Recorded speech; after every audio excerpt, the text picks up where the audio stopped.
And now, a word from Infirmary Media.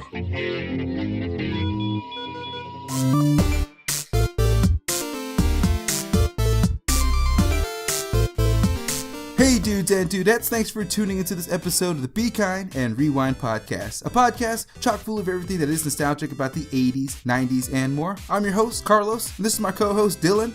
What up, what up? In this episode, we're gearing up for upcoming guest Shane Obedenski AKA Tommy Repeat Timmons to get into a fact-filled movie commentary for our favorite 90s classic, The Sandlot. So, I mean, we've seen this movie thousands of times. Can't wait. I mean, I can't wait to see it. It's been a while since we've seen it in full. Very true.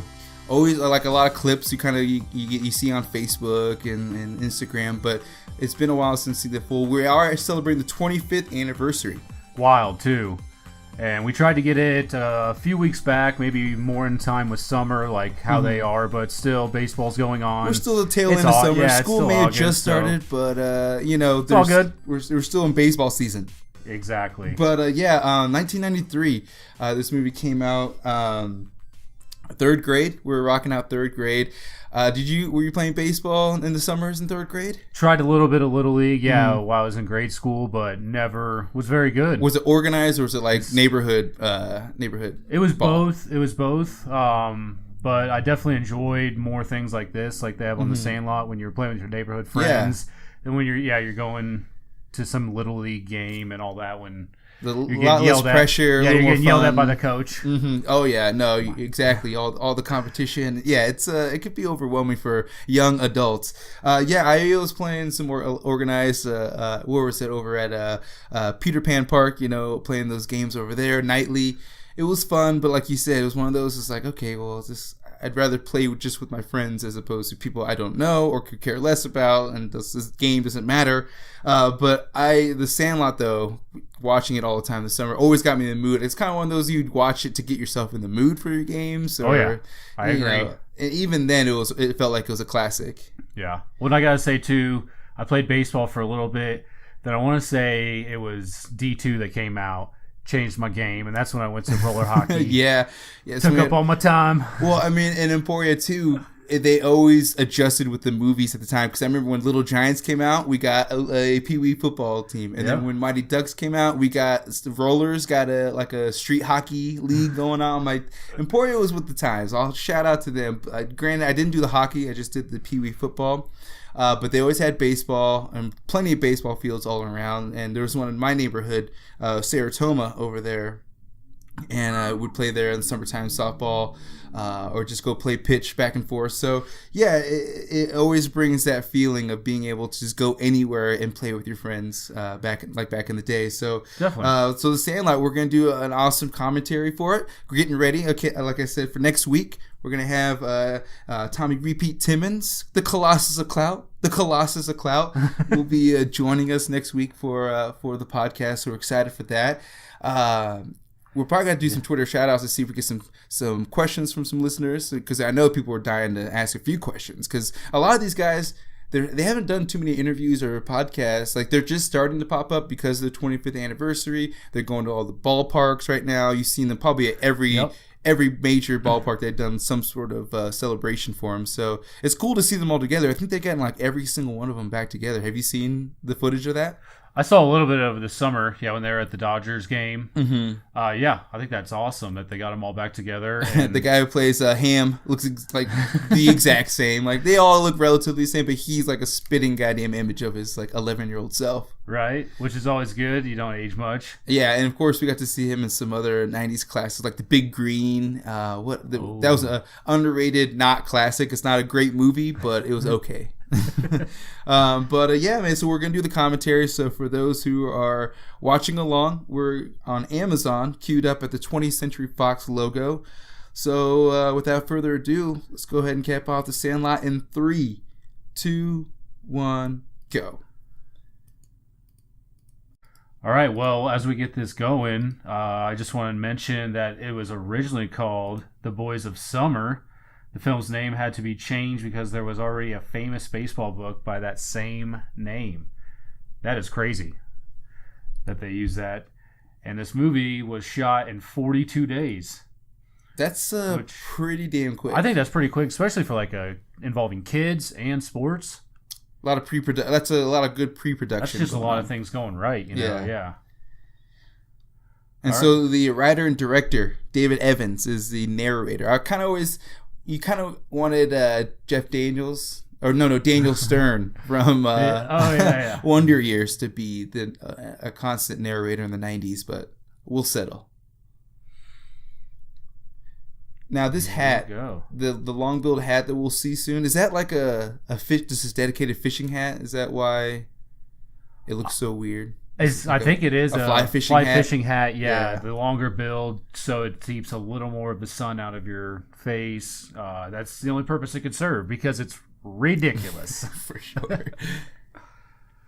But I'll take it. Yeah. I'll definitely wear it right now. It's iconic. I mean, we remember that hat. Like, if you see a kid walking, like somebody doing a Halloween costume, you see that hat, you gotta be like, you killing me, Smalls. That's all you need, too, is the hat. So the movie was inspired by the childhood experience by the co-writer and director David Mickey Evans. His brother had. Some older boys wouldn't let Evans play baseball with them, so when they lost the ball over a brick wall, he thought he could get on their good side by retrieving it for him. When he hopped over the wall, however, he found out a giant dog named Hercules waiting for him, and he was bitten. So therefore, that's how we get the origin of Sandlot. And I thought that was so cool when we found that out, that it's actually a true story, you know? Yeah, I didn't know that at all. That's what makes, the best movies is when it's based off real things that happen. Here we go. We got Benny the Jet Rodriguez, Mike Vitar. Whooping these pretty dude, boys. I thought I was Benny the Jet. I was like, dude, give it to me. Give me the PF Flyers. Let's do this. Yep. And everybody in this and I was movie, probably more like him. All these kids, they're always wearing the Chucks, the PF Flyers, man. The PF Flyers they're a solid shoe to this day. To this day. And jump higher and run faster. There's not many shoes that you can say that have lasted 50 years.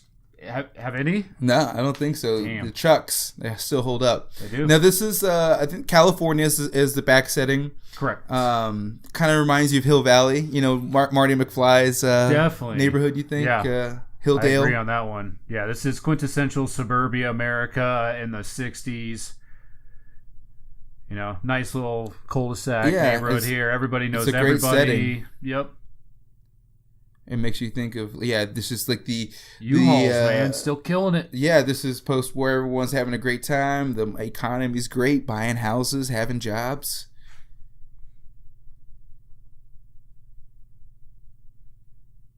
Oh, yeah. I was never the new kid, so I never knew what Smalls was going through. Yeah, but that is hard. And he's like he said, he's at the end of the summer, so that's even harder. Very. Like right before school, you're gonna be the new kid. Well, supposedly, in order to establish a close bond between Smalls and Benny, because we just saw them get kind of introduced right there, the director met and rehearsed these 2 weeks before the rest of the kids showed up, and it worked so well that the kids, when they showed up, they actually thought they were friends when they got casted. I wonder why they just do it with them. I mean, you would want that with every kid, but of course they're going to be the most interactive with each other. But yeah, no, I understand that for sure. It's a good call. Good old Dennis Leary. Yep. What is crazy though about this is he's a huge Yankees and Babe Ruth fan, but in real life, Dennis Leary is from Boston. Oh, man. And he's a Red Sox fan and hates the Yankees. I wonder how much he fought the director of the writer. Like, come on. I mean, I can't even name, this is how bad baseball history, I can't even name a great Boston player for him to reference. Yeah. I think that's probably it too. Babe Ruth. Everyone knows Babe Ruth. It's a candy bar. Come on. Yeah. Ruth. Baby Ruth. So 93, it was Dennis Leary. He had been doing his comedy run like in the early 80s, mid to late 80s. Yeah, like the HBO specials and stuff like that. I was trying to think of what else. He was in a movie called The Ref with Kevin Spacey and Annette Bening. That's right. Like he kidnaps them around Christmas. Yes, it's not a bad movie. It's just they're sitting around that table the whole time, basically arguing. Yeah, one of the only movies he was main character. That's all I basically would remember him from, other than this. He did a show on FX called Rescue Me. Yeah, I remember they had firefighters after they had a 9/11. really good run too. It's a good show. I did watch it. It was like early 2000s. Yep. So he just sneaks out here.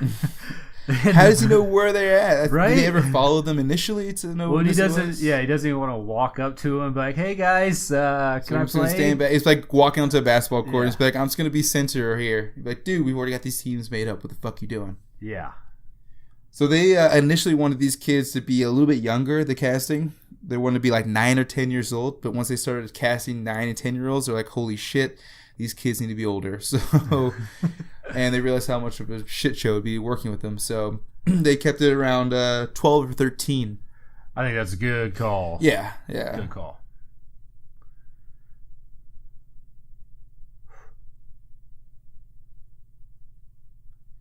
Squints. Yep. So he's just sitting in the outfield. I was like, does anyone know What this are all kid the, back yeah, here? what are all the The other hell's this kids guy doing thinking? They're back like, here? yo, who's this kid with the giant hat? Look at that bill. It's got to be a flag. I mean, That thing is ridiculous. it's a great establishing. It Like covers he's a fish the out. He's literally a fish out of face. water in this situation because he doesn't know what the fuck he's doing.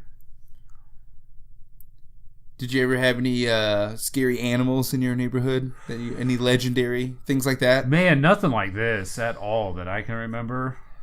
There was always like someone had one mean dog that they got out. there's You like- knew you were yeah. kind of like fucked. You need, I you guess, need to yeah, there sprint was your kind ass of the- home. Kind of the mean dog, But it was never like nothing like Hercules.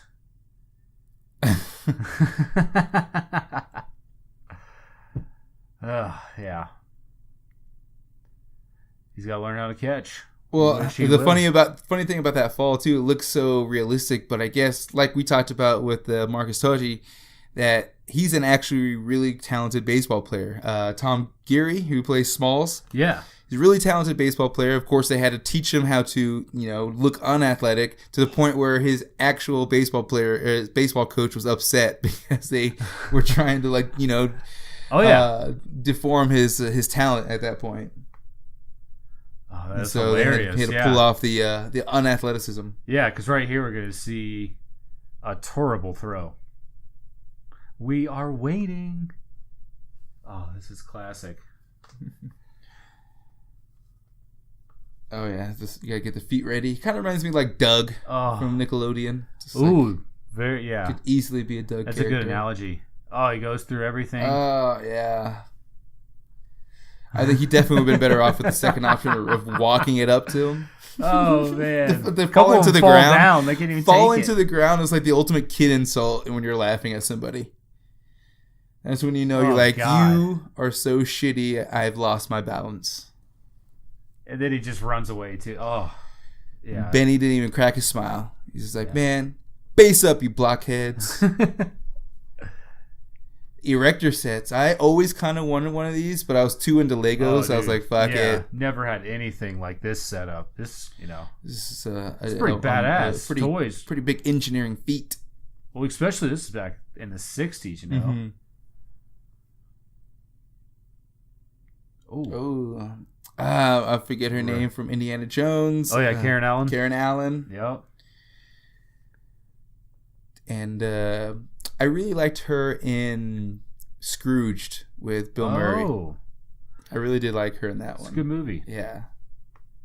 She always made me all emotional when he leaves her for his dog meeting with his executive boss.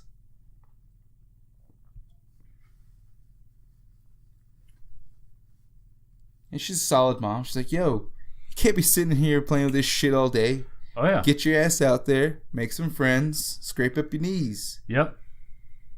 That's what summers are all about. Yeah. I mean, our moms in didn't have the to tell us that. We Yeah. were just doing that shit, getting into too much I trouble. do remember a couple of times, especially in the summer, my mom saying, go play in the street. Yeah. She's like, I don't care. Just get out of get here. out. Yeah. My mom would go to the aquatic center across town. Yeah. To ride your bike, 5-6 miles across town. Okay. All right. I'm out of here. Oh, he called himself an egghead.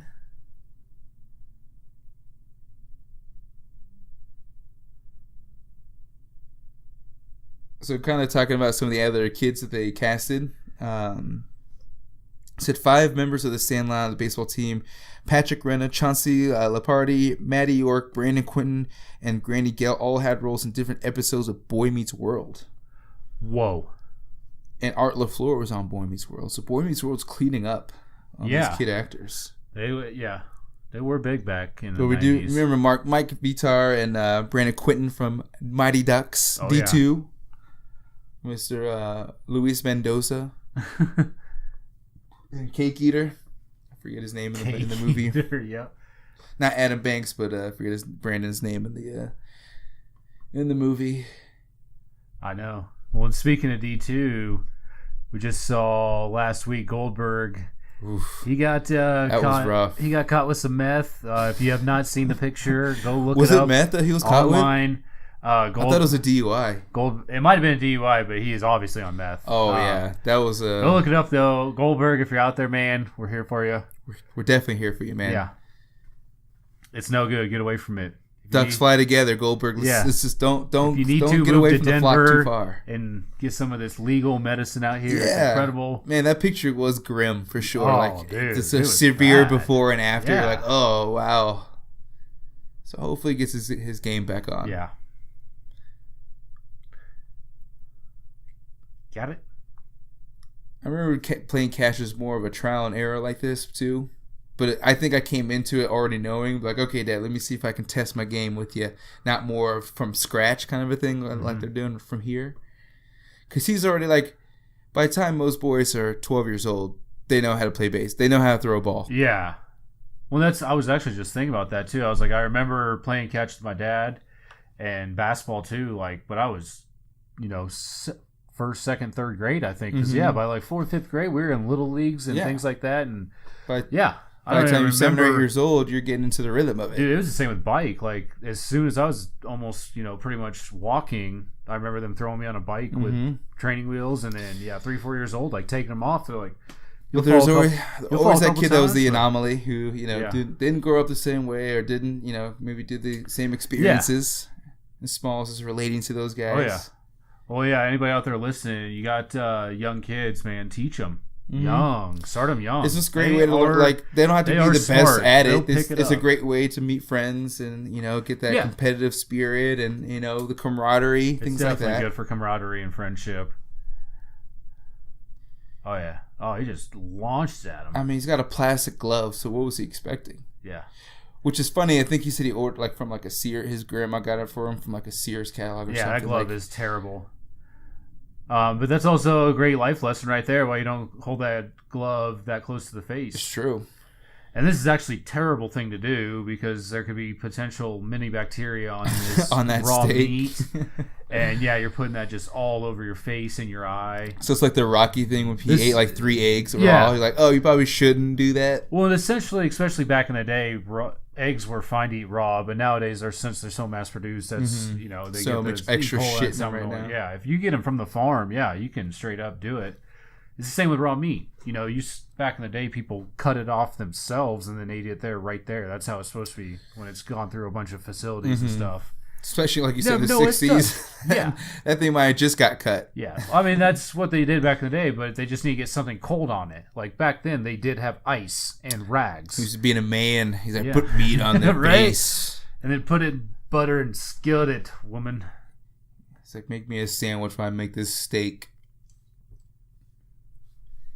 So here's Benny being the good guy. Giving him the extra glove. Definitely going to check him on that hat here before too long, too. Yeah. The Edsel. That is an old Ford car that did not do well at all. But you see him all over him. Like, if it's an old movie, they have to have those cars in the movie. The Great Hambino. Remember those cigars that were gum? The bubble gum? All it was gum. The It's a Boy or the It's a Girls, you just buy them as a kid. You're like, oh, is your friend having another baby? Nope, just want it. Nope, just want a gigantic stick of gum. So, given any situation, people have been in this point where you thought you knew what they were talking about and you played into it and then you get called out and you gotta back yourself out of this corner. The Colossus of Cloud? Oh. That wimpy deer. Oh, dude, we're getting ready for some great one-liners. Oh yeah, they're gonna be coming out. Oh yeah. I like this cool drugstore. It's an old school one. Kind of reminds us of something we see in a small town like classic, Emporia or some other small 60s. town, Kansas, USA. Dude, okay. I love Kenny's KC hat. Yeah, and is that the Negro League Negro KC League hat? KC Yeah, hat, yeah, it's awesome. Or is that the regular one? I don't know, because they had the Negro League there too. Yeah. Well, at the point of this movie, the Royals weren't in KC yet. They were probably still in Rochester, New York. Oh, that's true. Dropping some knowledge. Yeah. So I think KC might have only had the Negro League, or I can't remember if we had another baseball team. Because they had the Hall of Fame there, right by the stadium. Yeah. They have a Negro League museum there too. It's awesome. I've been to it. 16th and Vine District. Mm-hmm. KC, check it out. Shout out, KC. Also, the barbecue's the best in the world. Don't hate. No doubt. So this is the first time they kind of bring up like somebody moved away, and they mentioned later on that someone moves away. It is something that in childhood you don't know how to deal with as a kid. You're like, oh wait, you're moving away? What are we gonna? How can we stop this? There's no, like in a movie, you can't like stop a parent from getting a job and going somewhere else. You just deal with it, and like they are, like we just pick somebody else to take someone else's spot. Yeah. You run like a duck. He looks like a duck too, actually.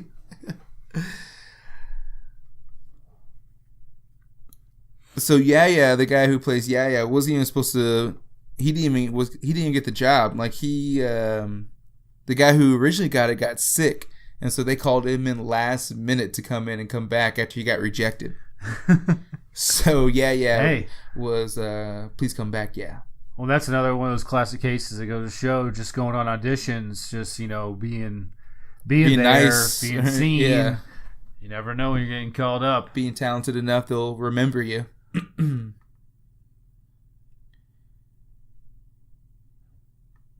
Left center. Why don't you just say center? No shit. Quit getting smacked. I don't think there's ever been a left center.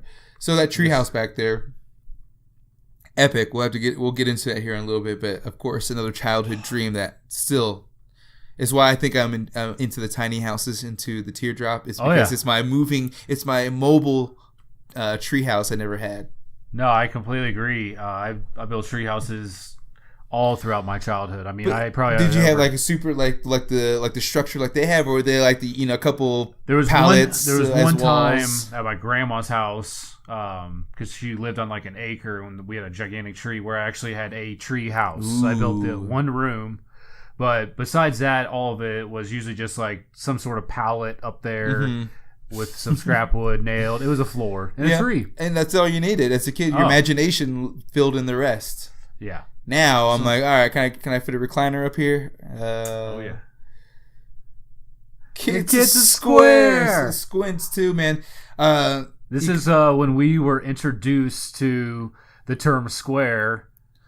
Also, they'll say in a little bit L7 weenie. It means the same thing. It just means you're lame. They used it back in the day, but it's still one of those things I still use to this day. Well, thanks to good old Chauncey, who got us the L7 weenie and the Kids are Square and my clothes are going out style. He's rocking the backwards hat all the time throughout this movie. His hat is never front. It's because Tom Geary, who played Small, said he was into gangster rap. He'd wear the nerdiest clothes and thick glasses as Squints, and as soon as they would call rap, he'd be in the humongous jeans down to his knees and backwards hat. He was hilarious, a great dude. I wonder if he was rocking Jankos back in the day. Whoa. Or if he was going like crisscross style, like backwards. I definitely rocked Jankos, and I tried crisscross. I mean, I might have done it in my room. Having none of it. I might have had it in my room, but yeah. No, this is definitely at home. I tried to rock Jankos in middle school one time because I remember Clayton Suddick definitely rocked them, and he's like, "Yo, man, I got these Jankos. You want to rock them?" I'm like, "Dude, let's do it." I came to school, and everyone was like, "What the fuck are you wearing?" Yeah. Like, "Yep, this is a bad decision." Well, my jeans too back in the day. After that, right around 7th, 8th grade, were the Luckies. Oh yeah, Remember when you the expensive ass Luckies from the when buckle? you unzipped it and it said "Lucky You," and I was in 7th grade getting none, but I was still wearing them. Hey, you gotta make them fit until high school when it really mattered.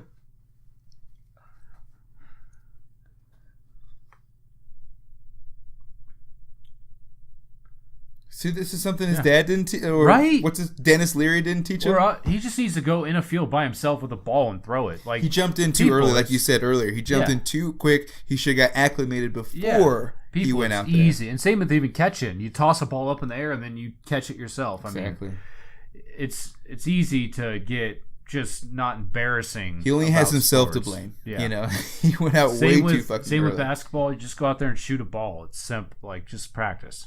Now, I don't know who to credit on this situation. Is this Benny putting it right in his fucking in his glove? Yeah, or probably. Especially at this point, because that's what he pretty much means to do. Which this is like, this should be the legendary status of Benny, not the fucking chase with the dog. Yeah. He just pops it right into the kids. It's like when Brett Favre throws a fucking cannon, 88 yards into a trash can. Wasn't even looking. No. And see, look how easy it is. Squints. Can't believe his eyes. It's alright.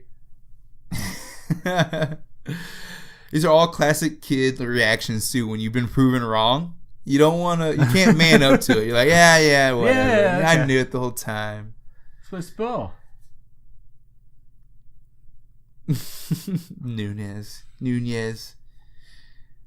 I never even knew his name. I always think that's just Kenny. Oh, here comes Hercules. And Hercules is actually an English Mastiff, which Mastiffs are some of the biggest dog breeds dude, they're in scary the world. just in real life. Seeing those things. If they're not with somebody, I'm fucking walking the other way. Corsos, those are like the biggest dog breeds in the world. They get ridiculously big. People say like Dobermans and pit bulls, but like those things are fucking horses walking around. Keep him, man. That's so cool. Benny's like, man, I'm so tight, you don't even need it. He's got the PF Flyers, the rolled up jeans, the tucked. He's like the quintessential '60s kid with the Dodgers cap. That's why I was like, man, back in the day, I was like, Benny the Jet, we're one and the same, except you're way better at baseball than I am. Got that fireplace? It's almost like just like set up that burn and came in. Hey. Next motherfucker speak up while I'm talking and get getting shot. Please believe that. Yeah, and that was such easy advice, simple advice to give him. Jeans, get rid of that hat, and it helps out a lot. Dude, this kid is Doug. He's writing in his journal, basically a journal. So who's gonna? The thing too, there's no love interest. Honestly, this is all like a boys' movie. Except for Wendy. Okay, Wendy Peppercorn, which is yes, we all had crushes on girls who were like a decade older than we are. We still do. Yeah.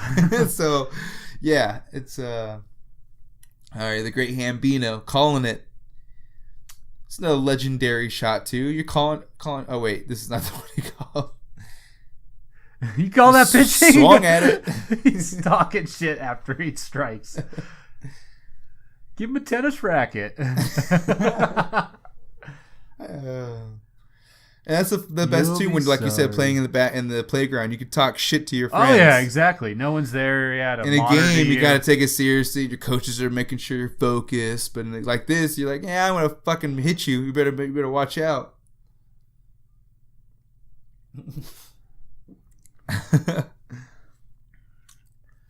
Now, they need to be a little more prepared. They need to come with like at least 3 baseballs per morning. I know, that's what I'm thinking. Like, and all these kids are so broke because it's like 60s. It's like 15 cents for a fucking baseball, and they don't have to buy a new one. There's got to be somewhere they can go get old baseballs. Out of 8, 9 kids, one of them's got to have money. Yeah, it's just math.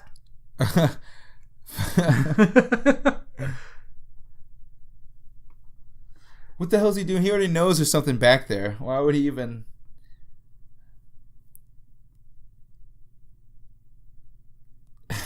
Good old Shane, pulling from the rear.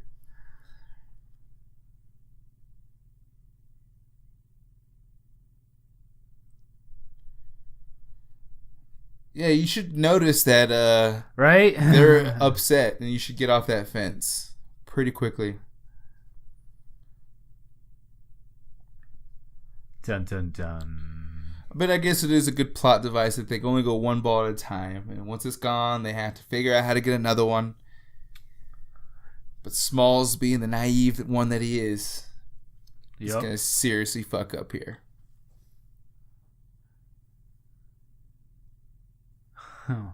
We don't. It's history.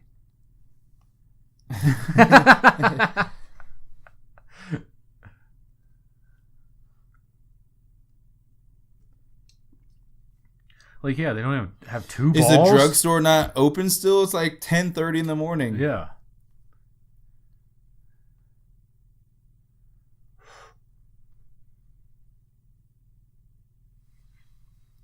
There it comes.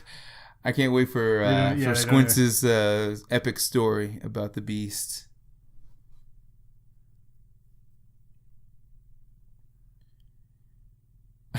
I love how like they know the timing of like, okay, the ball's sitting right there. Give it about 90 seconds. He's gonna fucking grab the shit out of that thing.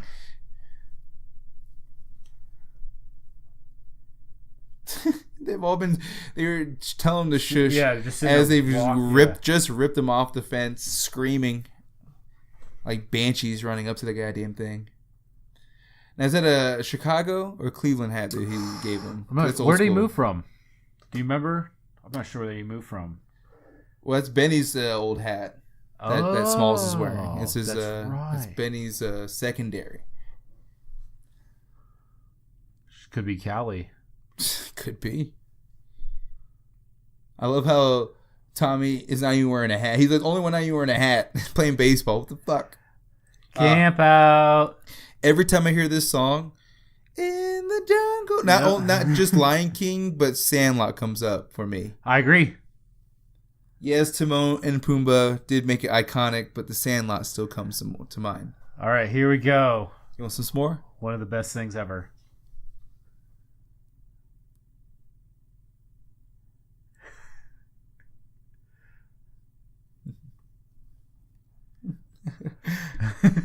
And here we have our first Killing Me Smalls that will be thrust into the universe for the rest of this guy's life.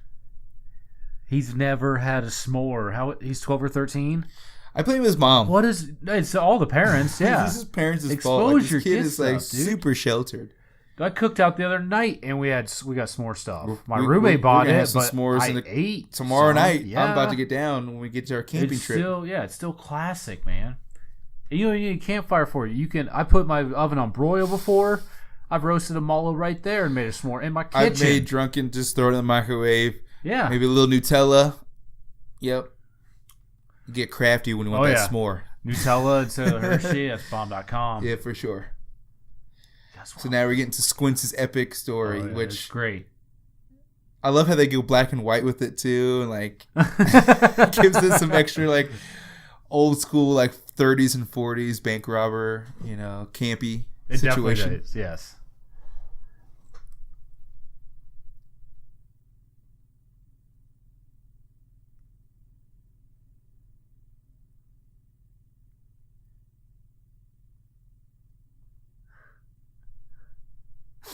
It's great lighting.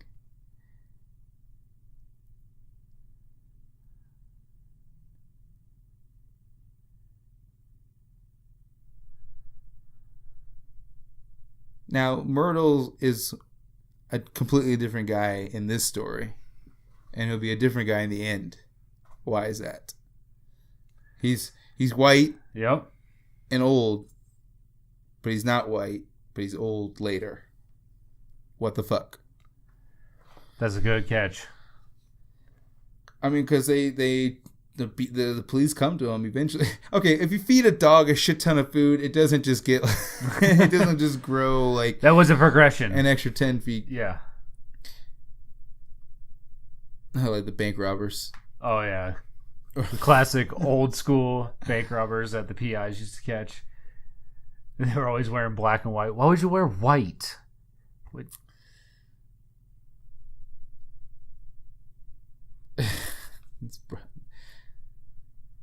This is Grandpa.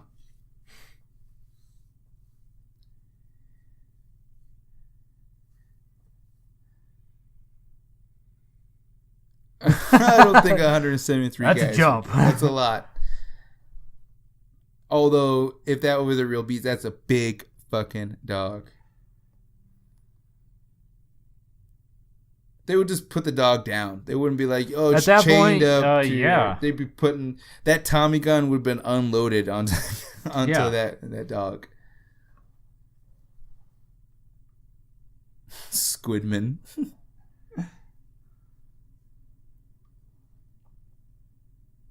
See? Old white guy. That was a good shot of it. Not him later. Definitely not even close to James Earl Jones. Well, I mean, I guess this is Squints' story, so of course he's remembering everything wrong, including the race of the Mr. Myrtle. Yeah. Forever.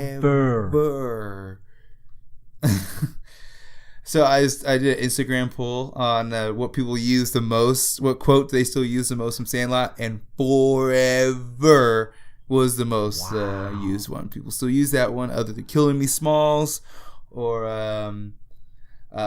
"Shave your dog's butt and make it walk backwards."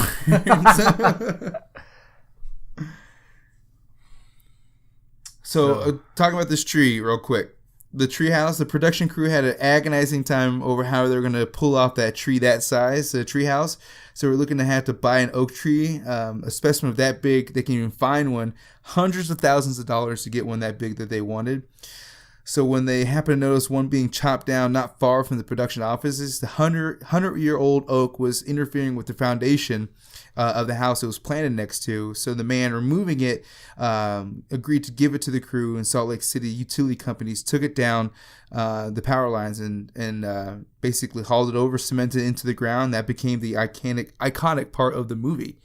That's not even the tree wasn't even supposed to be there. They fucking cemented that shit into the ground. That in there. But it is a pretty badass tree, and they got a badass tree house in it. It's the epic, like, you get all your friends into that, not just a couple. It's got layers, like lofts and shit in there. That's like Monster Squad treehouse. Yeah, Monster Squad treehouse and this treehouse. You get 9-10 kids in there. Pretty solid. All your friends. That's awesome. Who doesn't want that? Yeah. He's holding a gun, a little BB gun.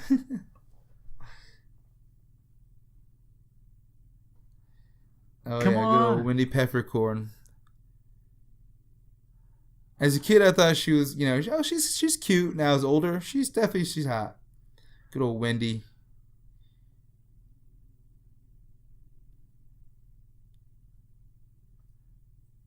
Did you have any lifeguards or older ladies that you would see at the grocery store or at the pool that you would always eye? There were a couple that I can think of, definitely. I mean, when we were like that young, you just think, oh, she thinks I'm so cute. You get that kind of look from those girls. Yep. They think you're so cute because you're so young. You're like, oh, I got a chance. Yeah, a neighbor or two also. And there's that small window of time where it's really not a chance that could happen. But when you get older, they're like, 38, and you're like 30. Oh, yeah. You're like, okay, it's fucking let's on. rock this out. So, yeah, good old Wendy Peppercorn. It's not the first time, not the last time. We'll see her.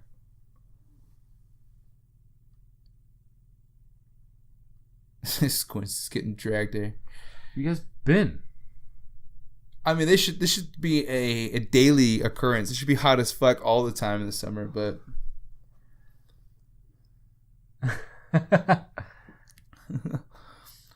I use that a lot. I used to say that to my buddy all the time. Oh, Wendy Peppercorn, my darling.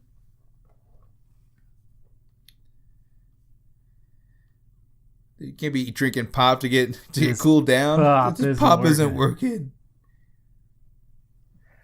And see, we used to say pop all the time, and then soda came along and took over. I was talking to a guy at the gym the other day. We were like talking about because I said he's like, oh, what are you wearing to your wedding? I was like, oh, button up shirt. And he's like, oh, it's buttoned down. I'm like, no, I always say button up shirt. He's like, no, it's buttoned down. And he's from Michigan.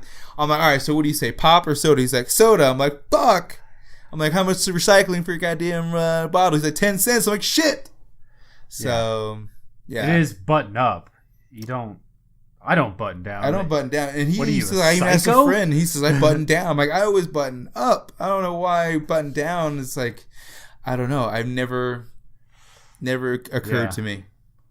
But well, in the pop soda thing, I got into many heated debates when I was in the military. Oh, sure. In the East Coast. Oh, yeah. Because on the coast, it's soda, but in the Midwest, it's still pop. Yeah. In some places. It's a fine line of ladies he gets to walk by here. Yeah.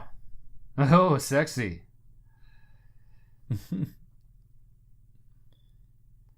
I love how they always get to have like the California mountains in the background. Kind of really gives it that old school like California look to it.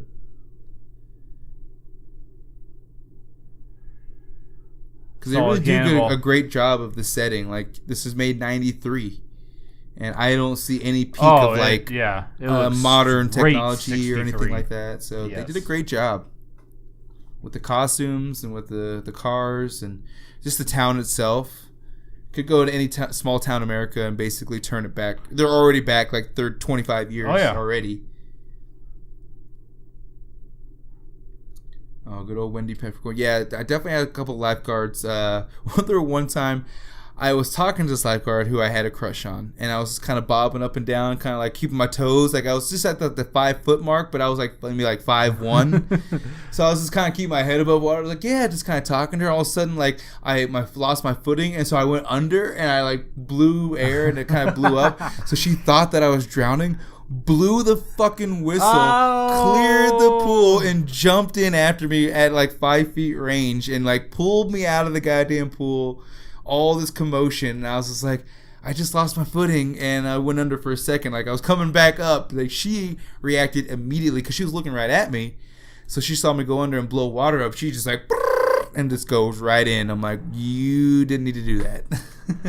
So I was like 11 years old. I was like, God damn it. Maybe a little premature, but you know, they're pretty bored up there, so they're always looking for something. I mean, I became a lifeguard. I didn't save one kid. I just threw my floaty down. I'm like, just grab it. Just grab it. All right, you're good. Well, no, honestly, for a few seconds, you kind of got to let them fight for a little bit. Like, hey. She gave me no time. I was literally under for 2 seconds and she blew the whistle. I was like, I thank you for your alertness, but you ruined my goddamn summer. I can't come back here to Peter Pan Park ever again. Right. Squints can't swim while he's in why the pool. is he even? Yeah. What? And why anybody out there, you need to know how to swim. The diving board. Go learn how to swim if you don't know, or teach your kids how to swim very, very young. But the swimming pools are babysitters for parents in the summer. Kids that are 2 years old learn how to swim nowadays. There's people out there that teach classes. Yeah, you should always know how to swim. Plus, it's awesome. Yeah.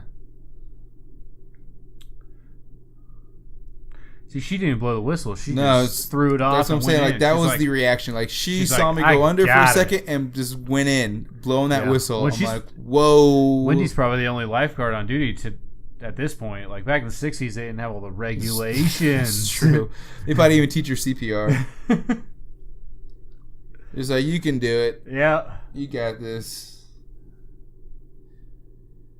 Here comes up another memorable scene. I guess I think this guy's a lifeguard. He had the short red shorts.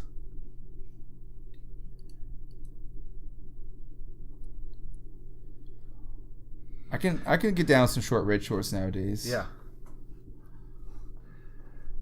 Well, now we'll let Squints just take it away.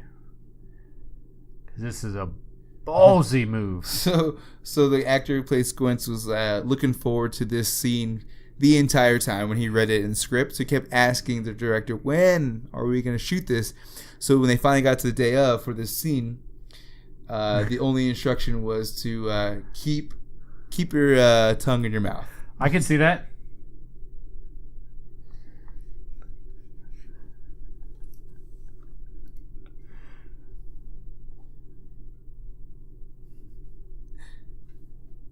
Uh-oh, here it comes. This magic moment. He even grabbed her head and everything. He said deep shit. He knew exactly what he was doing. She's just like tossing around like a rag doll. Look at it. Oh, he is so tiny.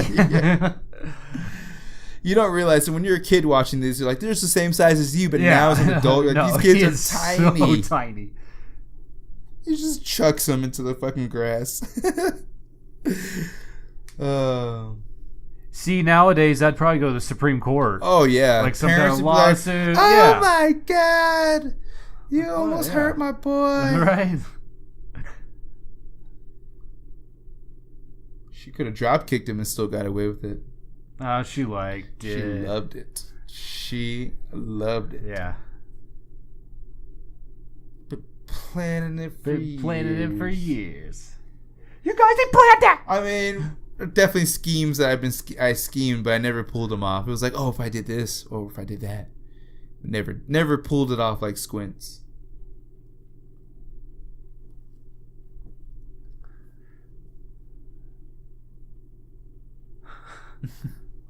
And cool.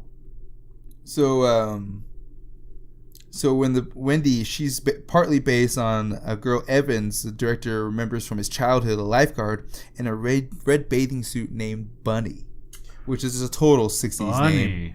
That is wow. Total like privileged 60s, you know, she married into money, that situation. Yep. Oh, here we go. Definitely one of my favorite scenes. Back to back, we get the Squints makeout scene, and then we're gonna get the 4th of July fireworks scene.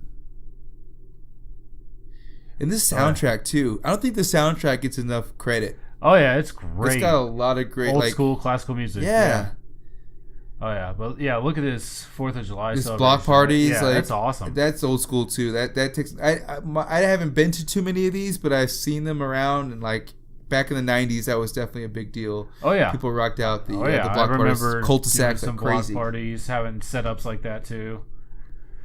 Yeah, it was different times back then. You knew your neighbors, and it's just like the summertime dusk like that. Like I just remember that, like for some reason being the most active at this time of night. Look at it's like 8 o'clock and they're getting ready to go play a game. Yeah.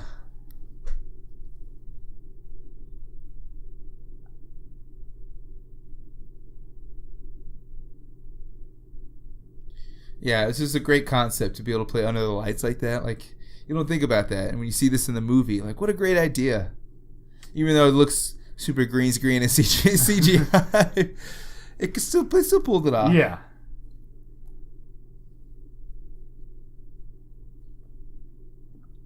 So I would say the fireworks don't look too real, but the idea is great.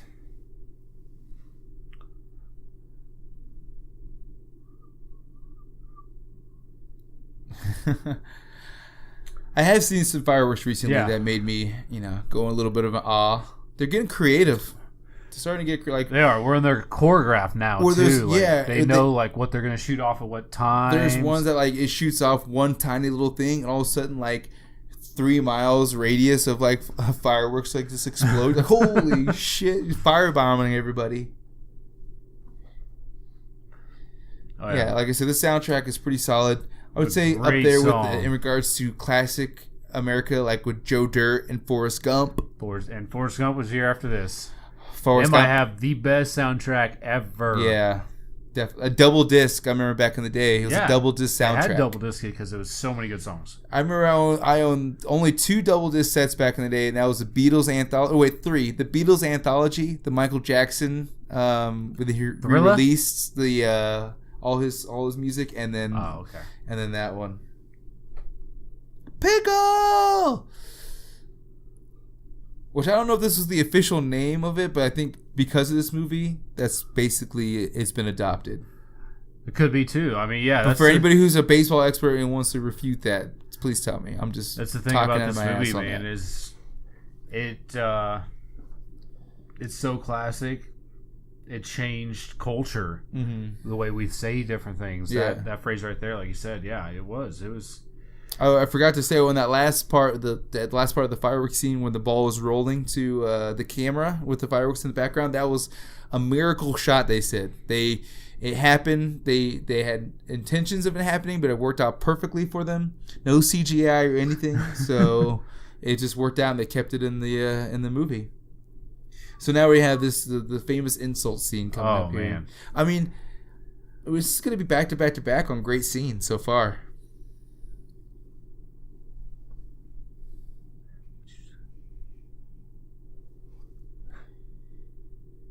So I guess the director, for this scene, they're basically just on a bullhorn in the background, just yelling like, "Say this, say that, say this, say that," and they came up with a few on their own, but he was definitely giving them everything to say.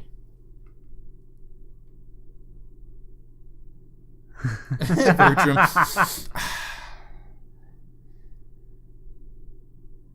That's a solid one. You make your weenies with your mama's toe jam.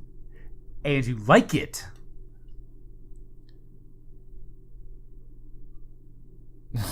So this is the ultimate insult back in the early 90s. But they actually were interviewing the guys.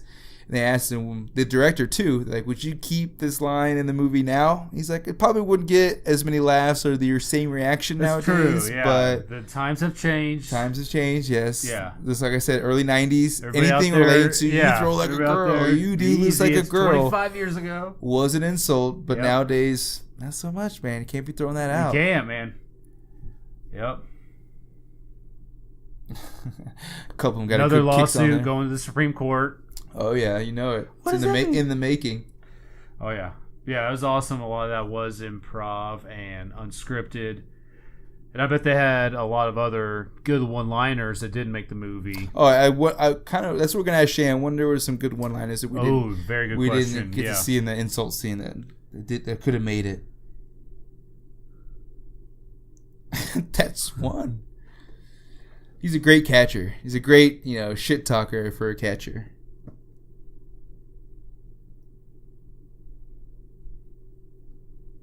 Here it comes.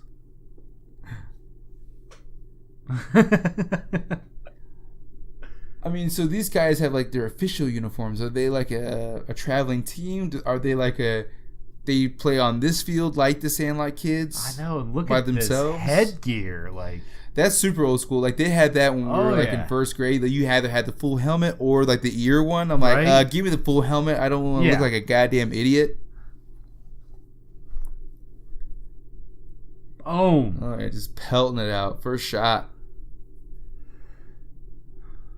I mean, this is a clear like observation on the different types of fields. They have a really nice field. Oh yeah. Nice. Let's say too, tailored. like anybody from like more rural settings or middle America or anything like that, this means a little more to you than the others because this is pretty much our team. Like here, we showed up just whatever we're wearing. Mm-hmm. Like, let's do this. Yeah, these kids, they were the little leaguers, or they're the ones that like were fucking sponsored. Look at their goddamn outfield, and they had a coach and everything. They should have been 10 times better, but oh shit, their outfield is like they got sponsors galore. Like, where's their coach at? Yep, he's probably drunk in the dugout. Like, keep it up, Timmy.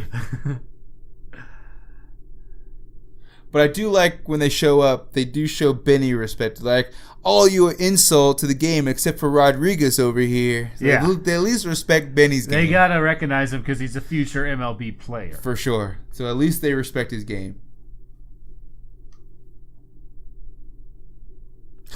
Oh, yeah. Yo. I mean, and then another great song. Oh, this Tequila. Is awesome. Okay, so would you say you recognize Tequila more from this movie or from Pee Wee Herman? That's a good question, but probably this one because I've seen it more. I would say Pee Wee Herman for me just because I've done that dance so many goddamn times where he does the tippy toe dance. Okay, yeah. Back and forth. Yeah. I gotcha. Thanks to my parents. Thanks to perfecting it as a kid. My parents are like, yeah, do it again, all over again for family. Oh, my God. Oh, my God. I'm a child. I'm not a monkey. So right here, he busts out some chaw. So there's chewing tobacco from the carnival scene. When was the first time you had chewing tobacco? Dude, 7th grade fishing, and the very first time I did it, I threw up. Yep, I did it with Corey. Yeah. We walked around our neighborhood, and I swallowed a little bit, and it was game over. After that, you definitely get a hella buzz. Oh, yeah. But, dude, I guess this stuff was made out of licorice, baking bits, and the actors later, combined with the writing, the carnival rides for so many takes, it made them actually sick. The way that this tobacco is supposed to make them sick. kind of ironic. I mean, don't you think? Maybe liquor should be outlawed then for kids. But look at these gigantic. They're like chaw, man. The whole side of their mouths are fucking full. Yeah. Well, especially like old school chaw like that, the leaf stuff you put like. That shit's eating. Man. That's like automatically eating a hole into your mouth. It gets so juicy so quick, man. If you swallow any of that, you are throwing up. If you're this young. Oh yeah, they're like getting into it. All right, here we go with Tequila. What a great song. And so for everybody out there also, we all know what's coming up. This chow makes them very sick. But so the vomit they used in the ride scene, it was made of split pea soup, baked beans, oatmeal, water, and some gel. They used paint guns to shoot it out, discharge it. And they actually nailed some real people at the carnival because it was projectiled so much. And just look at their faces. I mean, it's kind of like that scene from Problem Child it's 2. It's setting in. Remember that? Oh, dude. I do remember that scene. We got to do Problem Child. He turns it up. That's probably one of the more... I compared that to this throw-up scene. They got way more people on the Problem Child 2 one, but this one's a solid one, though. Because that's... Problem Child 2 came around the same time, too, I think. Oh, dude, it's so good, they could compete for vomit scenes. It's such a good movie. I kept thinking that fat kid from Problem Child 2 was Billy Bob from Varsity Blues for the longest time. Oh, it's so great. Everything about this, like... Because, I mean, we know, because we have first-hand experiences, too. Eating chewing tobacco for your first time, it never goes well. Never goes well. 9 out of 10 times for most kids, it does not go well. If you're on a ride like this, you're just asking for it. Yeah. Ooh. Looks like fucking diarrhea. And then that burp at the end, like we all know about that too. When you get after a little drunk vomiting, you're like, "Oh God, just put me to bed." That's what being a kid's all about, is trying things like that. And probably none of them will ever touch tobacco again in their life. Karen Allen rocking the pre-80s pantsuit. Yeah, she is all white too. Oh yeah, that's asking to get spilled on. I wonder if Harrison Ford turned down the role as Dennis Leary here. As the dad. That would have been a little weird. They basically have the same haircut. Chicago. So did they establish what he does as his job? Does he? Not that I remember. No, because I feel like every businessman is just a traveling salesman of some sort, probably. Yeah, and he's got like the second family there too, and all that crazy stuff. He's got 3 more kids. That's why he couldn't give a shit about Smalls. He's like, look, I got 3 other sons I'm trying to teach how to throw baseballs. Well, it's kind of weird too. They show him playing catch that one time, and that's it. You think they would be at least practicing like nightly, like 10 minutes. And Mom had to fucking guilt him into it. Yeah. She's like, come on, you can take a little time off. He's like, I'm on a deadline. He's like, well, you're on a dick hold up if you don't fucking, play with my son here. So this is the Benny just clobbers the fuck out of this ball. A lot of slow motion, a lot of tension building up. What's gonna happen? Benny and the Jets. Yeah, Brandon Quinton, Mike Vitar definitely had some runs with the Mighty Ducks. They were Mighty Ducks 2 and Mighty Ducks 3 when it went to that private high school, which was an okay movie. I still prefer D2. I think everybody listening prefers D2 as well. But here he is pitching to good old Benny. And Benny just clobbering the ever-lucking fuck out of it. Like, this thing, you can hear it popping on the way up. I've swung bats as hard as I fucking can. I've never clobbered a ball that hard to knock the skin off of it. So I'll give it to Benny. I mean, he's already had 2 legendary things happen. He hit the ball into Smalls' fucking baseball glove from 100 yards out. I mean, that's already legendary right there. Now he's popping baseballs, and then he's gonna run against the Beast. Like, it shouldn't be just the one story that Benny should be remembered for. It should be for popping the ball into Smalls' hand, popping this goddamn baseball, and for the Beast. Like, he's got multiple legendary stories that he should be remembered for. I agree. The endings too, they should have like a cap where like some guy's telling his kid about Benny the J, like he did this, he raced the Beast, things like that. But we'll see. Oh God, Smalls, see, he doesn't know any better. You should already know, even as a kid, if that's on a mantle like that, it probably is important to some degree, even if you don't know who the person is. Well, I mean, it just that's just negligence on Smalls' part. Anything like that with an autograph, I mean, come on. It's one of the, I mean, it's both the dad's fault too to just have it out there like that. That's true. You know, something like that. Signed Babe Ruth ball, but yeah, he's pretty naive himself. Wouldn't you think too, after the whole crew got him on the Great Gambino, he would go learn about him? I mean, he was writing it down in his little notebook. Granted, there's no Google, but he could ask his mom. His mom, she was knowledgeable enough to know who Babe Ruth is. Yeah. All right, here we go. Benny needed to put a little more effort into this. I think he should have scaled that fence. And again, we know this sinking feeling when you know you fucked up as a kid. You're like, oh man, I'm in some deep shit. Yep. And he's about to learn even more what's going down. Like that sinking gut feeling, like you're just gonna throw up. The adrenaline's pumping. All the worst scenarios are going through your head. You forgot to turn. That's the best part. Idiot.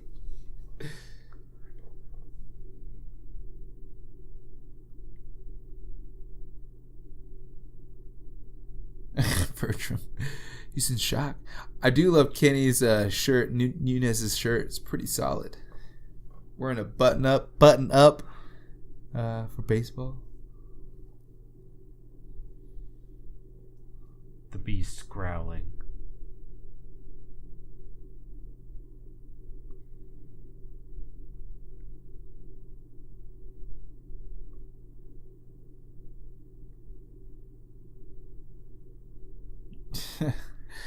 I mean, they do have a simple solution to go knock on the front door, but Squints shoots that down real quick. Yeah.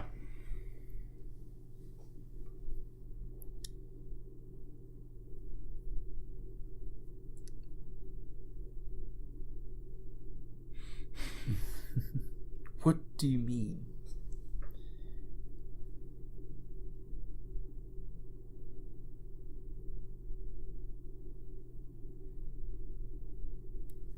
I mean, he should, he already knows his consequences before, now. Right? This is not going through his head beforehand when he's yanking this ball from the trophy room. Yeah, it's one of those things that even if he didn't hit it over the fence and they just played with it all day and then he put it back. Dirty as shit. It's going to be nicked up. Smeared dirty. That fucking, the ink. Some lady. Ruth, baby. Everyone's reaction's great. Nunez and Kenny or Benny all the way up there immediately.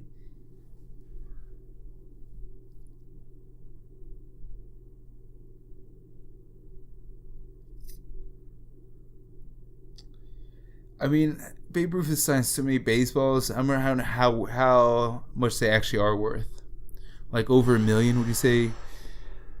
I don't know. $1 million for Babe Ruth signed baseball? I don't or know less? nowadays. Probably a lot less. I know authentic old baseball memorabilia like that goes for a lot.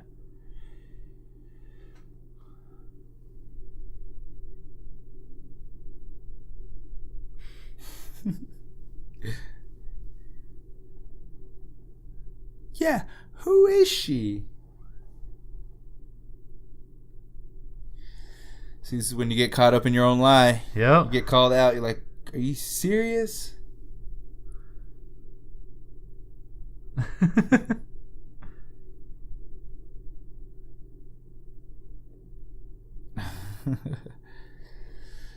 That sinking feeling gets even worse.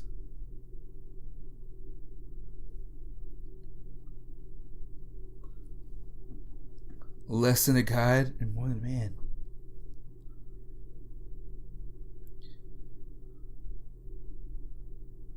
Well, there always that argument with Babe Ruth that he didn't play with like all the black guys and stuff like that before Jackie Robinson, but he did play like in off season, like in Cuba, Dominican, and other countries in the off season. So, granted, he wasn't playing with them during the seasons, but he was definitely competing and probably still outing him or still topping him in the off season.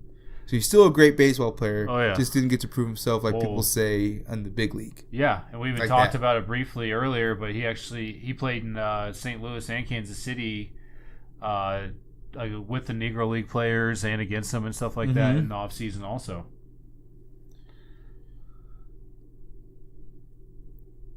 But did you ever see that movie? Was it Babe with John Goodman? Yes. Was that good? I never saw that one. Was it decent? Not bad. Yeah. Decent depiction of Babe Ruth, or was it more like he's a alcoholic, cigar smoking? Well, yeah, they're going to show that too because that's just more interesting. Back then, if you were one of the greatest, I guess athletes or something, and you were that famous, you could do whatever you wanted. Oh yeah, the nutrition was not a factor back then. It was just like, I'm making money. I can hit a ball over the fence. Oh, yeah. Give me some of my cigars. It was like Arnold, like Marcus said, Arnold just smoking wherever the fuck he wanted in the side of a mall. He can do whatever the fuck he wants.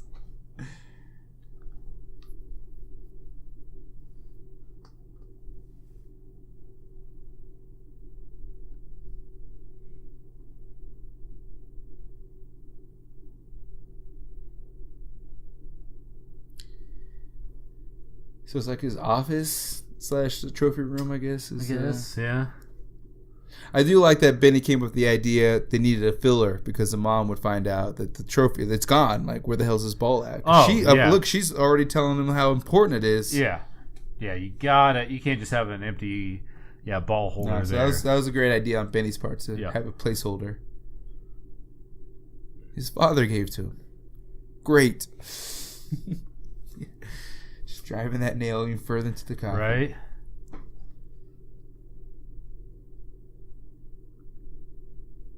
Even my own. See, that's what I'm saying. Like, he should just ask his mom when he was writing his goddamn Doug journal.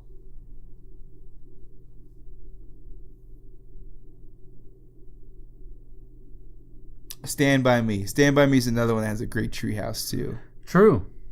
Very true, yeah. See, I'm telling you, these young 80s, 90s movies had those awesome tree houses, just like made me want it so bad. Yeah. Oh, I mean, that used to be the outlet for at least guys, kids. Your own little getaway, little spot. Exactly. Now they have sheds, she sheds. I'm sure they still do it some places, but yeah, I wonder how many people actually still build tree houses. Some of these shows on the DIY network where they're fucking making turning old school sheds into little getaway areas. Oh, yeah. So the TVs and the bar in there. I'm not against it completely. No, not at all. Just have your own little spot, get out there, go party.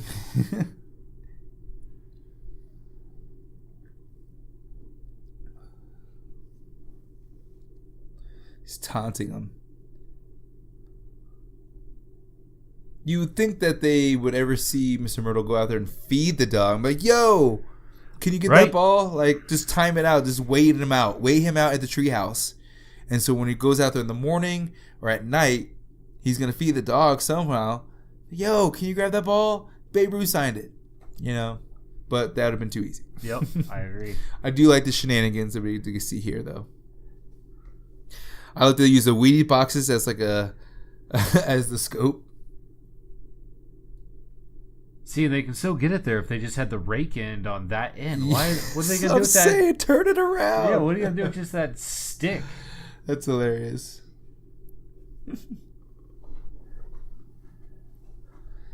So, of course, we have the match of this huge ass dog, but there are parts of it where there's a real dog, a man in a suit, and they have a animatronic head that they use for huge ass scenes. Yeah. Okay, so here we go. Get the pot. This is what they should have done the first time. But they're going way too slow. Yeah. They gotta pick it out. In and out. In and out. Pick it up. Yeah. Go, go, go. Why are you creeping it like that? But I think they should have had somebody distracting the beast on the other side. Like, Yeah. have Benny, like, jump over the fence. And so when the beast comes out, he has to pick, do I want to go for Benny or do I want that ball? And Benny just fucking jets. And, You always need a distraction. Oh, look at that paw. That's like a fucking cougar lion paw. Just rips it out of their hands. Jesus. There's screams.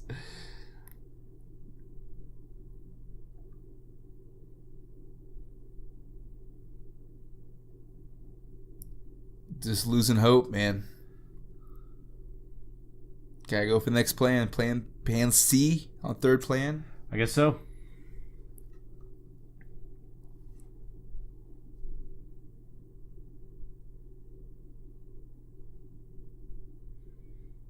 This is a pretty solid one, too. This is a great idea. And I love how these old school vacuums, because my mom definitely rocked one out in the late 80s, early 90s. We had those, you basically had to, like, fucking drop kick the button to start it. But it was, like, the most powerful fucking vacuum of all time. They were so heavy they could murder someone. Like, your cat would get too close and, like, you'd have to, like rip the cat off.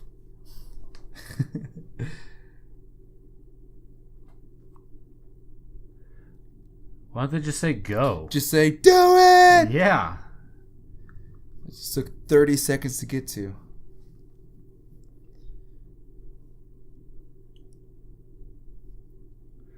See, just way too slow, man. Squint's got the easiest job here. Yeah. I mean, granted, he's got the eyes, the squints, but... Just, you got all three hooked up, just do it. Mm-hmm. This took way too long. Haul it up. See, go. They're just taking They're just way like, too let's long. pull this up slowly. Like, it's still leaning there. I'm like, pull that shit up. Yeah, you got 5 kids back there. That doesn't weigh nothing. And the beast too. That was an intelligent move. He's like, Oh, yeah. I'm not gonna like go after them. I'm just gonna clamp this shit tight so you can't suck it up. What's he talking quiet for? It's like, no one can hear you, Squints. What the Yes. fuck are you saying? Still whispering. He's to still himself. whispering. Why don't they turn him off? That's what I was saying too. This whole thing, Just this whole unplug 'em, operation is like fucked. but you had to think it's kids, and as kids, you're not thinking thoroughly, and you're just like reacting poorly. Very. Everybody out there learn. This is sad though. They Bertram jumps. back, dude. That's a exit move right there.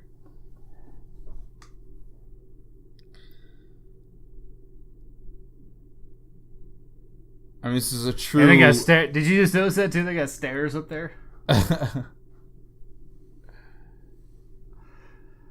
But they need the dramatic effect. I think as a kid, I thought that explosion was way bigger, but now looking at it, it's just a big puff of dust. Got the older brother, Tommy. Wait, Didn't quite make it. Tommy's the younger one. We have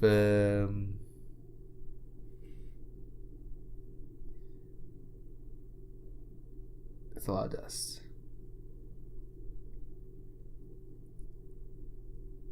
He's defeated. He's like, we gotta do something else. I blame myself. I just blame myself.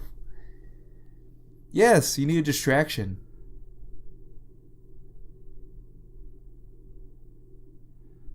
Isn't that where they just came from? Was above the air? Yeah. All right, this is the fourth plan I've tried. And they get yeah. I don't know how you got volunteered for this shit. It's quite the contraption to come up with in Right? no time, by the way.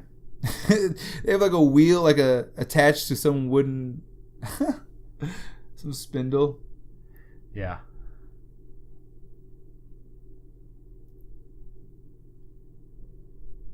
Kudos to them for coming up with this because it's pretty awesome. Let me just snaps here before too long.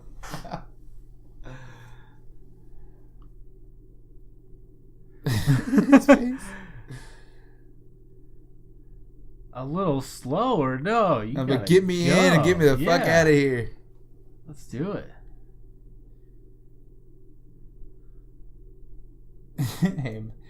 Ham's having a hard time here. They're not even like there's no tension to that rope that those three guys are holding on to. No. Benny has nothing. Benny's like, you know what, guys? I'm the best baseball player here. I don't really want to ruin my hands or arm. I'm gonna chill back here. Get the freaking ball.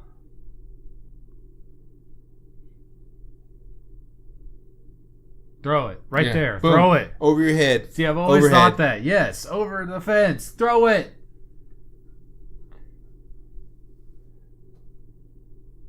Oh, God. That thing would eat his face. See, and then why does he drop it? Like, he's got it. They're going up. Snaps.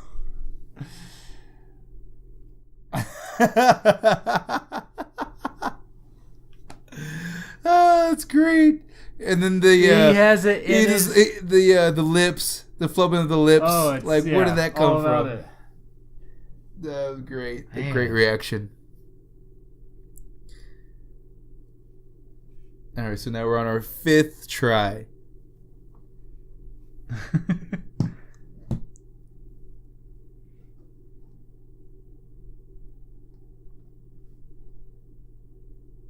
I mean, again, another piece of material that came out of nowhere, but I'll give it to him. This is pretty solid.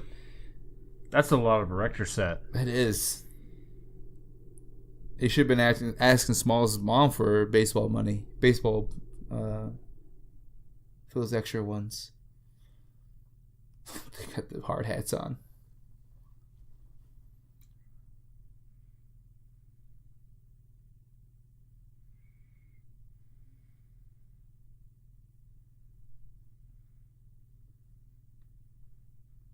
I mean, I thought this treehouse would have been done for after those vacuums went up.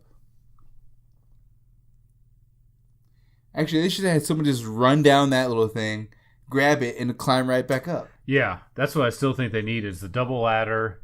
Have someone go over, get it, toss it, come back over. Could have done this in about a minute. Easily.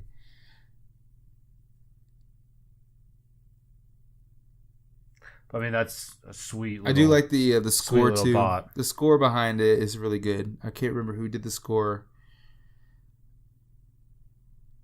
but it just reminds me of classic 90s.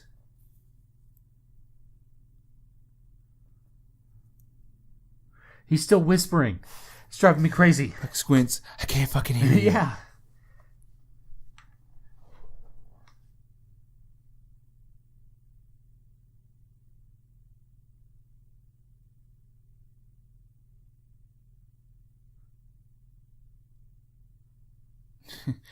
I was like, how can he see?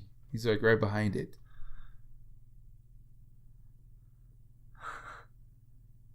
Close cuttable. Now fucking toss that thing. Let's do this. Right? Like, pull it. Pull it. Pull it. See, finally, he's got some emphasis. And that thing's got some height on it. This dog gets up. Damn. See, that's a pretty weak toss from that catapult if he can scoop it on the down No like shit. that. Like, it was Oh, look at that big ass head. I'd be pretty scared if I were a kid. The person's just screaming his ass off.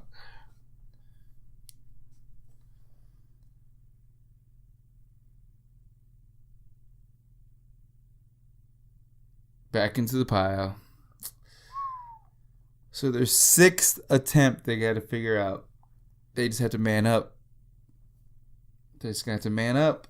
They're defeated.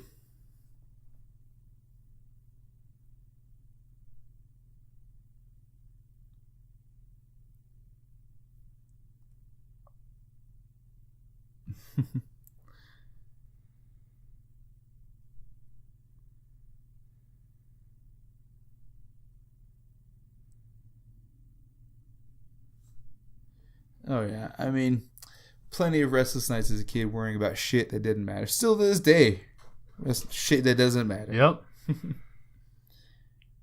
That's when you need sleep the most, those developmental years. So, he was having a dream, but Benny was having a dream too? I think so. Okay. We got Art That's why they say they're connected. Art LaFleur, the character actor extraordinaire.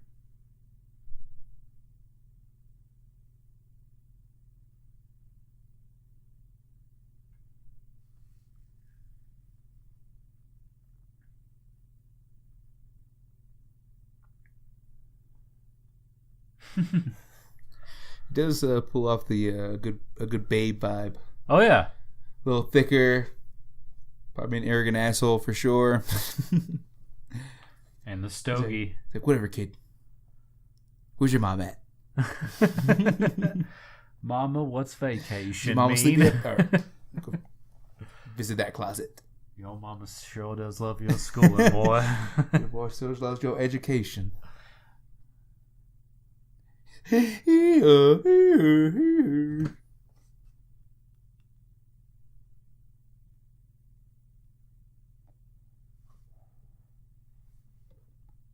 Is that a fact?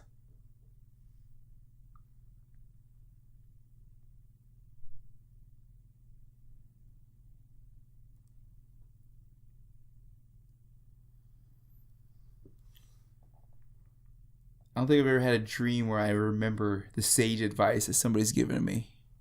It's more or less, it's like, oh man, there was like this antelope, and then it turned into an elephant, and then I was at school in middle school. Like, okay, that's how it went. No, I've never had anything Never like this. linear like this. This is more like a vision. Yeah. It's like an Indian, like a Wayne's World Yeah. Indian vision. He's like, were you offended by the Indian with his buttocks showing?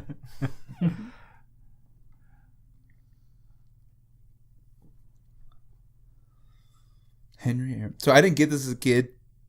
But Hank Aaron, of course, goes on to break Babe Ruth's home run record. But he's like, I don't know why. Can I keep this? I was like, why the fuck do you want that card? Yeah, and he held it for a very long time until Barry Bonds broke it. Mhm. But we all know that With a controversy. little help.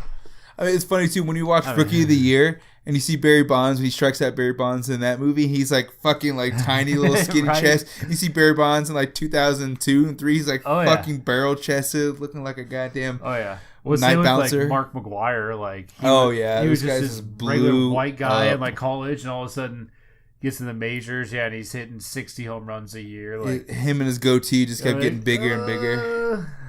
He's like, good God. So Benny he wants to go purchase himself a brand new pair of the PF Flyers. That's dedication. To buy new kicks Oh yeah. for your endeavor. Guaranteed. Guarantee. But did he just take off in a duplicate pair?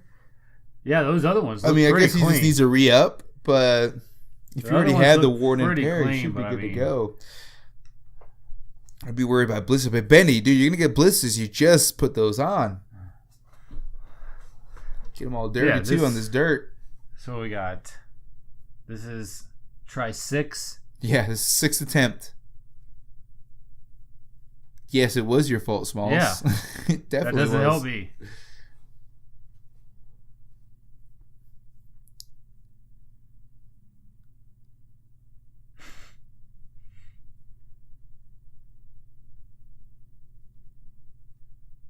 See, Benny knows he's got to do it because he needs that legendary status. When he Oh, should have yeah. already got it with the other shit he was doing. Yeah. But this is going to put him over the top. It is. Some random old car that was burnt down in this field. Well, is the city never going to pick this shit up or Right. what?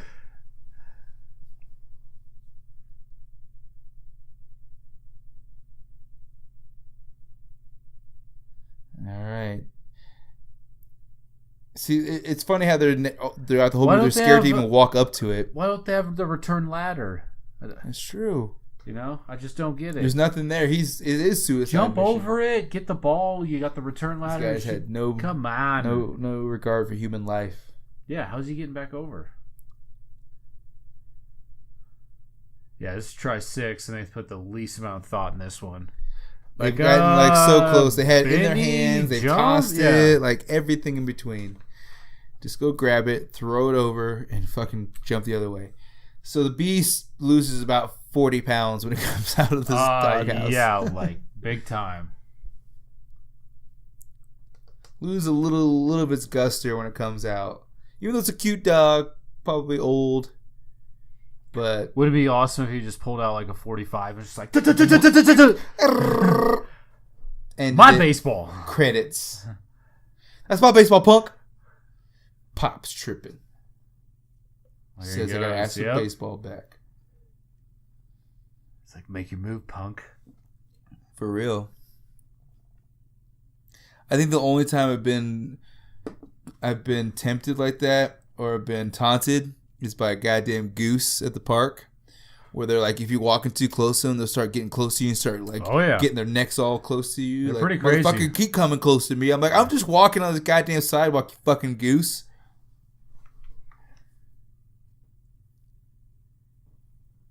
So Benny's getting ready. Yep. This is a great slide, by the way. I always try to imitate this slide outside. I'm like, Benny, man, I'm going to slide, grab it, and I'm out of here. Yep. Get on out. Snaps that chain. Throw the ball over. Yeah.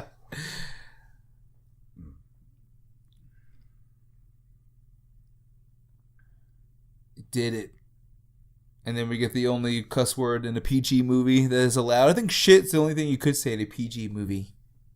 I believe so too. Yeah, you get one. You couldn't get a fuck. You can get one fucking PG-13. You get one kind of curse word. Yeah, in a PG, and then you can get one curse word in a PG-13. You get one fuck in a PG-13, and I think shit is about as far as you can go in PG. Because in the 80s and 90s, we got a lot of shits and dams in 80s and in our kids' movies. Yeah, everyone says it.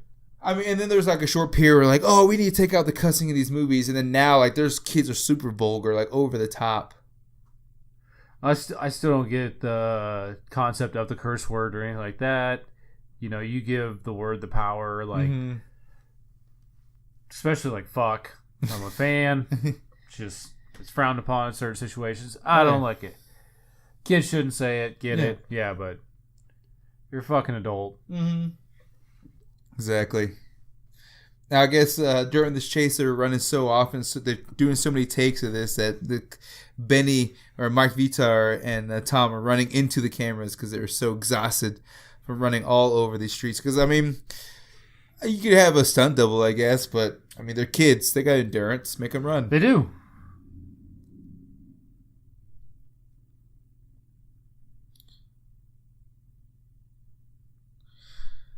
I guess Benny the Jet made the PF Flyers so popular that the Chucks brought him back for good after this movie came out.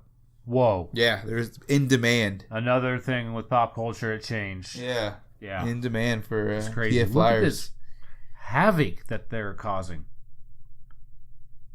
Ruining people's movie outings. It's like a midday.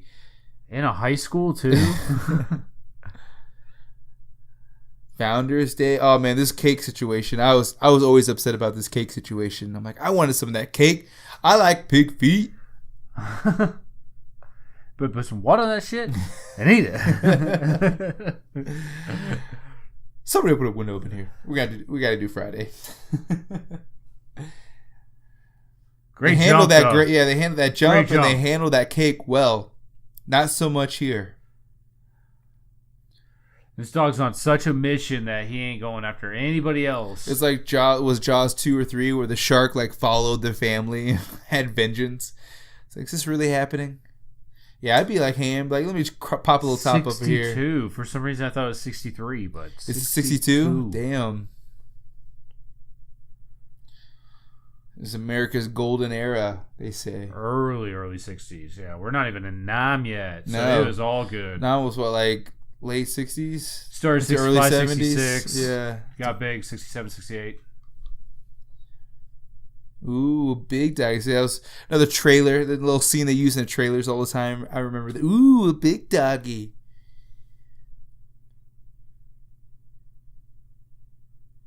He's just running a big ass circle.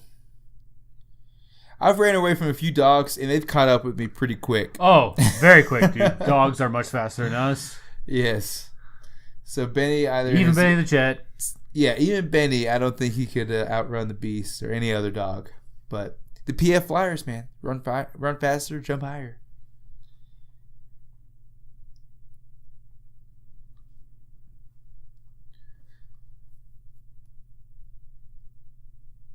There he is. I like the slow-mo. giant fucking circle. This dog chasing him. Huge.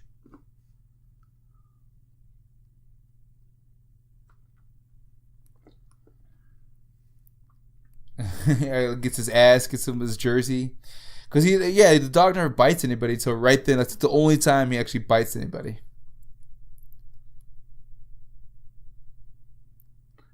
And then he brings him right back. Oh yeah, this jump. I was like, that has got to hurt. Oh, Every time I saw someone that spine. jump, I'm like, that someone broke their back doing that.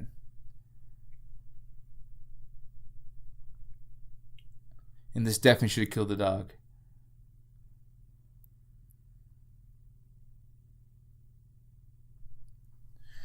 The dog should be done so, because that fence is metal and fire sharp and got some hepatitis C all up in it.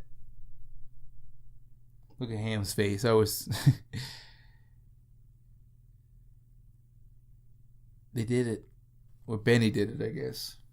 He did. When the dog he didn't feel like jumping over, I guess. He was tired, so he's like, I'm just going through this. You know what? Fuck it. I hate this fence anyways. Yep. Sick of green.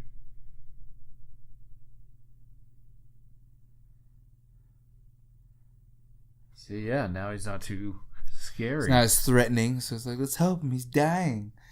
I mean, the kids are reluctant, like, understandably reluctant, because they've been so scared of it. Yeah, they just all try to take Benny out. They've been scared of it for so long.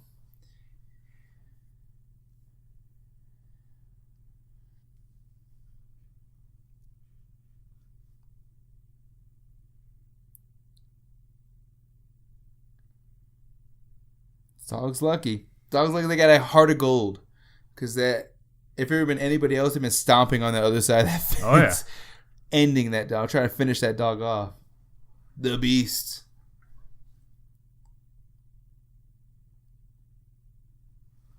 Does got a big head. Huge.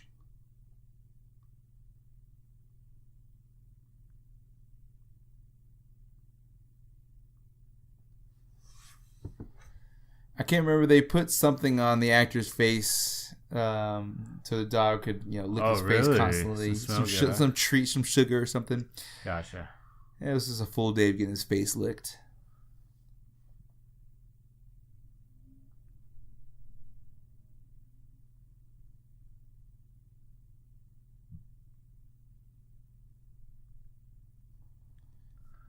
You run into the gold mine. Yeah. It's literally just on the other side of the fence. The If they looked a little bit closer, the graveyard. they could have seen it. All these baseballs hiding.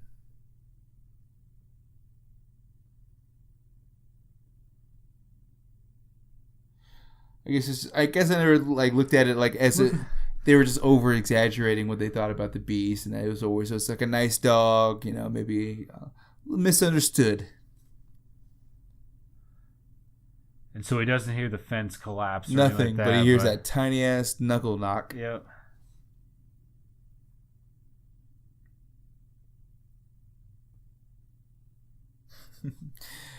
Little James Earl Jones.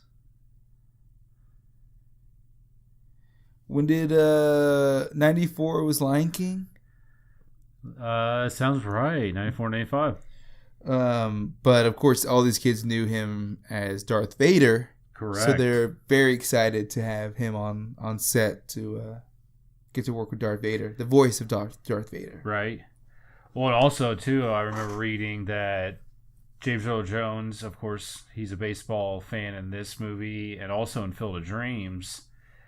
But in real life, he is not a baseball fan. Really? It's kind of another one of those weird things like... Next thing you're going to say he hates space. Right? Damn it, Squints. We could have just knocked on the goddamn door the whole time. This is a classic reaction, too. We got the ball back, right? We got it, right? Focused on the wrong point. Got the ball back. So, yeah, Mustafa, we had Darth Vader, King of Zamunda from Coming to America. Yes.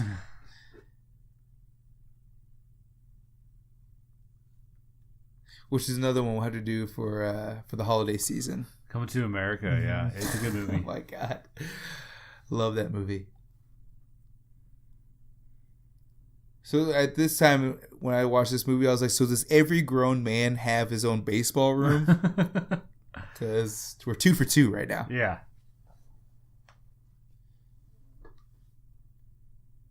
Oh, so now you know his real name and his whole full name.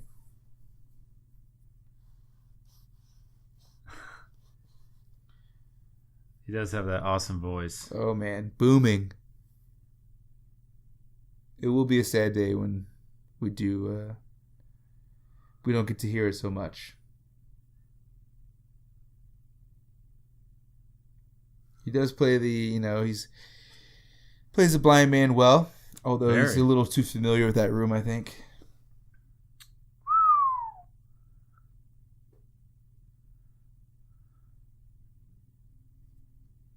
So who's this one? Little shit.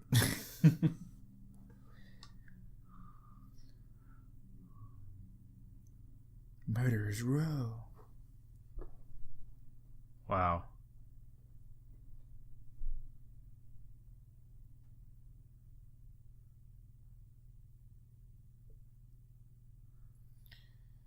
Right? What if the sequel is Squint's robbing this guy blind, taking all the memorabilia and selling it? Sandlot 2, Squints goes gangster.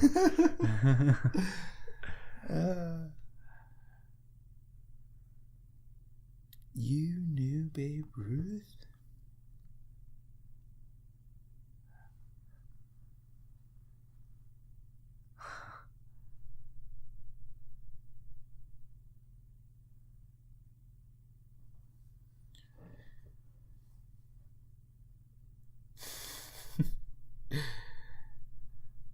Yeah, they do.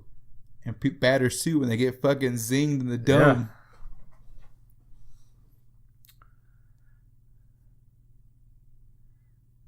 But he's still really happy for being blind. That's what I'm saying. He loves baseball so much. He's like, fuck it. This sport blinded me, but I will still fill a room full of it that I can't see.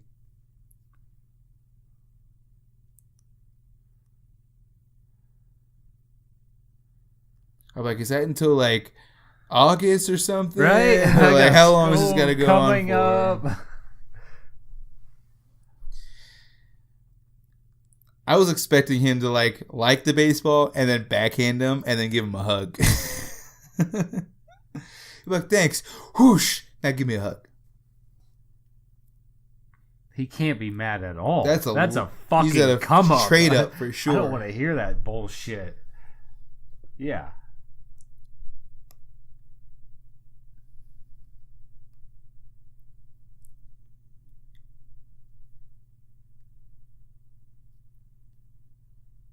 Kind of reminds me of the end narration of Stand By Me, where they stayed together as friends for a couple more years, but of course sometimes he dripped off. Hey, yeah. Luckily, all of our friends were all not too many people moved away kind of situations, so all kind of stuck together. But there are those situations where your friends will move away.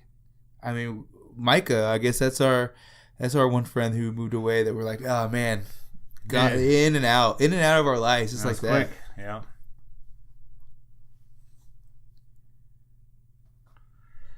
It's probably good. That's probably get the fuck out of here. He probably got tired of hearing him talk all the time. Get him the fuck out of here. So this in the 60s, does that mean he got a bunch of blow getting into the LSD? No, we're thinking acid, LSD, some XC, Grateful Dead. Yeah. And now these brothers are getting multimillionaires, mini malls. Mini malls were huge. For sure. They're still kind of big, but they're not as big as they were back in the day. And Squints with Wendy Peppercorn. The Great Hambino.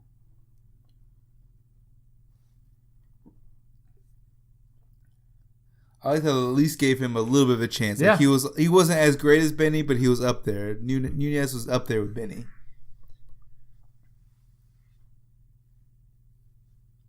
Damn, how old is that? How many years is that? Divide that by 7. 199? Yeah. So 210 would be 30 years. So 203 would be 28 years old. Yeah, 28 now. Damn. It's old dog. Damn. Here we go. And you can see right here he's wearing number 3. Mm-hmm. That's also, surprise, surprise, the Good jersey old number Ruth, of Baby Ruth. Baby Ruth. Well, the older guy, too, who's playing the older Benny Jet, is the older brother of Mike Vitar. So they just, they look a little uncanny for a reason. Which is great, too. I love how they have Smalls who's announcing the games, too, for them. That's pretty awesome. Still wearing the shitty hat, but, you know. I think it was out. I'm pretty sure his hand touched the catcher's Smalls wrist. Is calling it before the ump that's right there. Yeah. Come on. It was a close call, but... And there's that hat, and now it's got the bent bill. Yeah, now he's got the turtle That's from Entourage, worse. like V bent, that guys who didn't know how to fold the bills back in the day do. Like I remember that. Curve, I'm like, dude, but fold your bill like a fucking human being. Let's do this. Ugh. Why you gotta give it that triangle? Great thumbs up. Good old thumbs up for sure. I wonder if Benny does this every time he scores. Like he looks up to the screen, he's like, right. Everyone's like, so Benny and Scotty have a thing. I think they're friends. We're not sure, but the thumbs up is getting weird, guys. A sweet classic picture of the crew. Well, that's a good color picture for 62. Oh shit.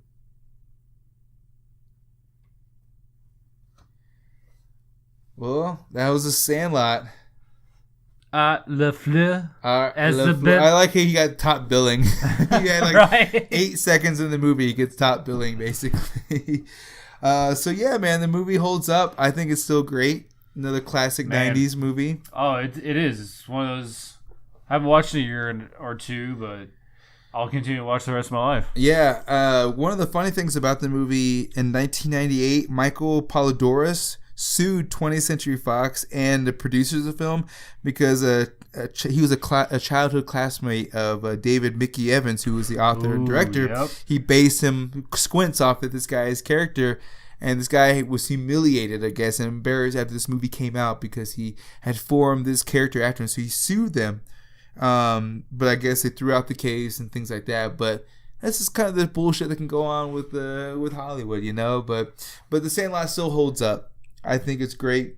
I feel like I kept saying every 5 minutes, oh, this scene's great. Oh, here's another memorable right. scene. Here's another memorable scene. Or like you said, with quotes, like non galore, all over the place. Yeah. Well, just square. L7 weenie. L7 weenie. You killing me, Smalls. Yep. Like, oh. s'more what? Like, things like that. Like, we just... Every time I eat a s'more to this day, I think about that. Yes. So it's a movie that it's just definitely near and dear to our hearts. We remember so much about it, whether quotes or awesome scenes, which seem to be back to back when it comes to that movie. So, well, man, I'm excited for next week because we're gonna have good old Shane on here. Yep. Tommy repeat Timmons some good from the Sandlot. So for those of you listening now, get your questions ready. We're gonna put out a couple of polls, a couple of questions that you can put out there. We'll get shout outs on next week's podcast. So yeah, man, we're excited. We've been looking to get a Sandlot, talk to somebody from the Sandlot, kind of pick their brain on some cool stuff. So definitely can't wait for that. But other than that, man, that's all we got for the commentary tonight. So everyone, thanks for tuning into this episode of the Be Kind and Rewind podcast. Make sure you tune in every Throwback Thursdays for new episodes of the podcast. Subscribe, like, follow, and rate the podcast on iTunes, SoundCloud, Spreaker, YouTube, Infirmary Media Podcast Network at infirmarymedia.com. And also follow the podcast on social media on Twitter, Facebook, and Instagram at Be Kind Rewind Pod for all of your nostalgic needs. So thanks, and be excellent to each other.